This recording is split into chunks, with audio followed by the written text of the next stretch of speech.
Hey everybody, make sure you hit that like, share, subscribe. We got a very special guest with us today, Charlie. He has over 2 million followers across social media platforms. He's coming to Springfield, Missouri, October 14th. You can get your tickets today, the historic Gillioz Theater. Hey Charlie, what's it like coming to Springfield? Oh, man, I'm lucky to be able to get around, that's for sure. I'm lucky to be able to go tour, to check out Springfield. I'm excited. I've never been there. So, yeah, I'm feeling real good about it. I want to say that if you're into things, they have a Hertz Donut right down the street, and then the Blue Room Comedy Club, and that's all within walking distance from your venue. Oh, sweet. Well, I love some donuts, and I love that name for the donut shop, so that sounds pretty slick. I want to say, Charlie, I probably watched about 40 of your videos last night for some of my notes. You have a lot of job titles. You write, you produce. What is your official job title? Guy who hopes to stay self-employed, I think, is the official one I put on my taxes. No, I would say the at the heart of everything I do is writing. Whatever I do involves that. So I would say at its base level, it'd be writer. Okay. Now, we both studied journalism. You majored in it. What was your favorite event you covered? Oh, man.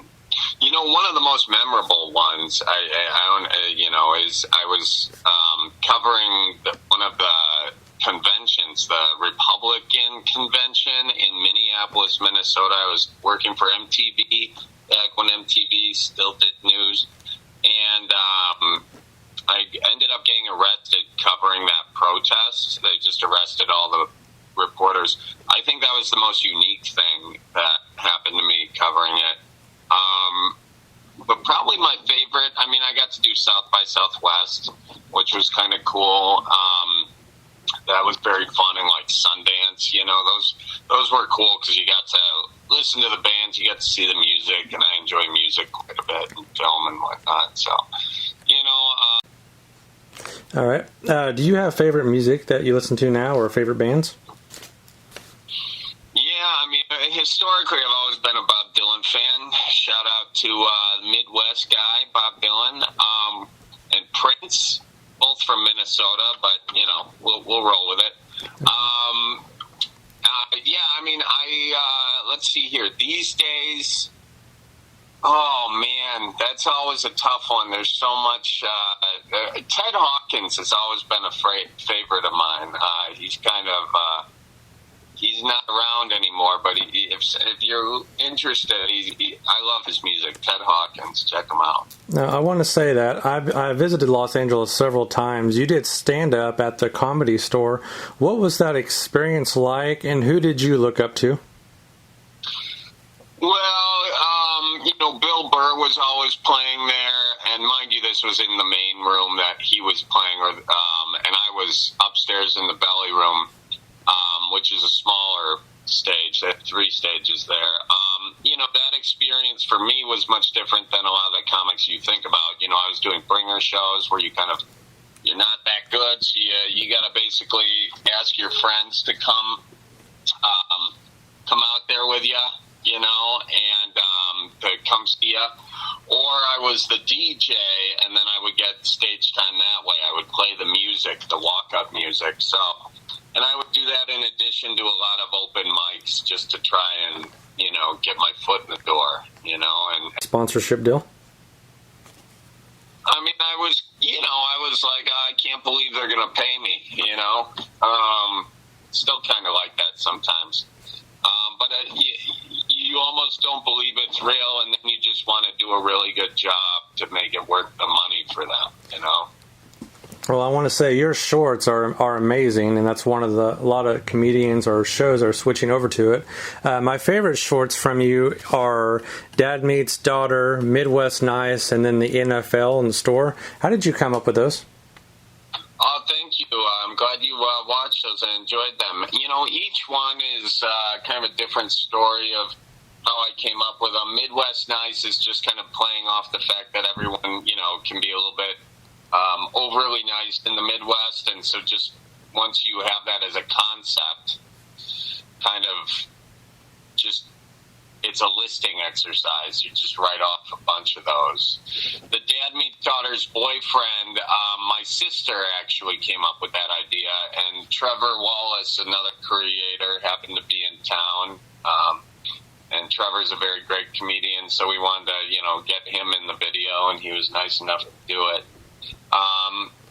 And then the one about being a Packers fan. Well, my buddy's a big Bears fan. This was before the opening week of the season, so we do a Packers-Bears video every year, and that kind of happened to be this year's.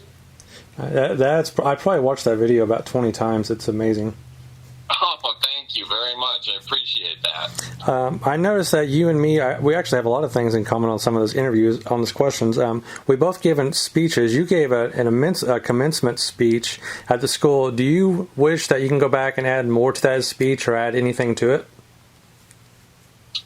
Oh, I think as soon as you do something, whether it's write a book or give a speech or put out a video or put out a special or whatever it is, you always think of stuff, a week later, day later, month later, and you're like, that's what I should have done.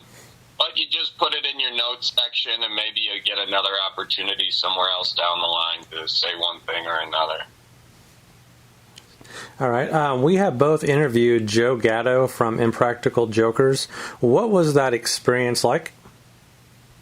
I mean, it's great. I obviously I grew up watching that show. I've seen it a bunch, and to have him there, I mean, he's such a nice, humble, good dude, and to see the person you think he is be actually the person that he is.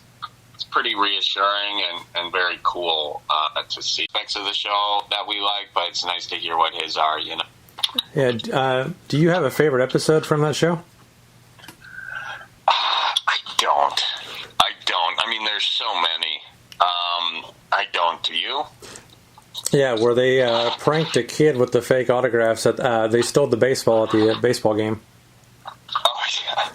I remember that. Oh, that's funny. Man, I don't think I could pick one. There's so many good ones there. No, he was really nice to talk to, and it's nice to get to meet some of your heroes whenever you're doing this. You've been doing stand-up for a while. Is there a hero that you finally got to meet while you were on the road? There's I've met a lot of, just through the course of being an entertainment reporter, which I was doing before comedy. You meet a lot of people. We were doing a red carpet once and met Will Ferrell, and that was great. I've always thought he was very funny, and you just kind of meet some people through the ways of it, and it is nice when they kind of match up to sort of what you know of them, and they are good people. Joe's another one, so I would say that. I want to say, whenever you're coming up with your shorts and your videos, how long is the writing process?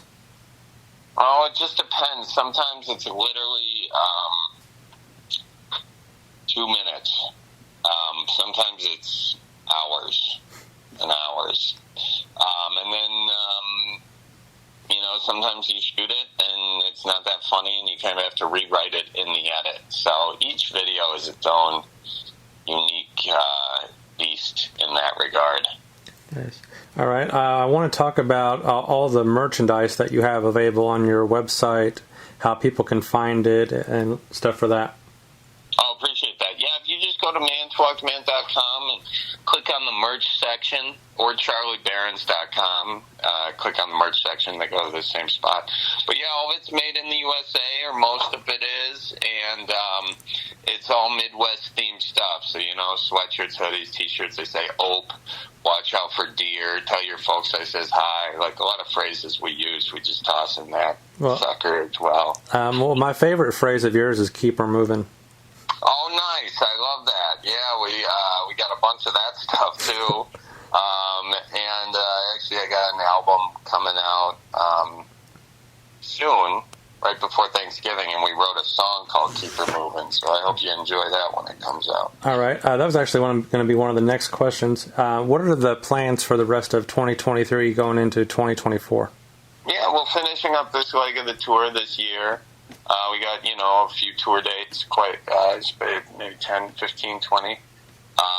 And then just continuing to make videos, and also have the album coming out in the fall. So, just staying creative is really the bottom line for all of those things. Nice. All right. I want to remind everybody that you are coming to Springfield October 14th at the historic Gillioz Theater. It's right down in downtown Springfield, Missouri. I'll have those links in below. Charlie, is there anything else that you would like to add or that we had missed for the interview? No, I think this was all awesome. Thank you so much for chit-chatting. I appreciate you.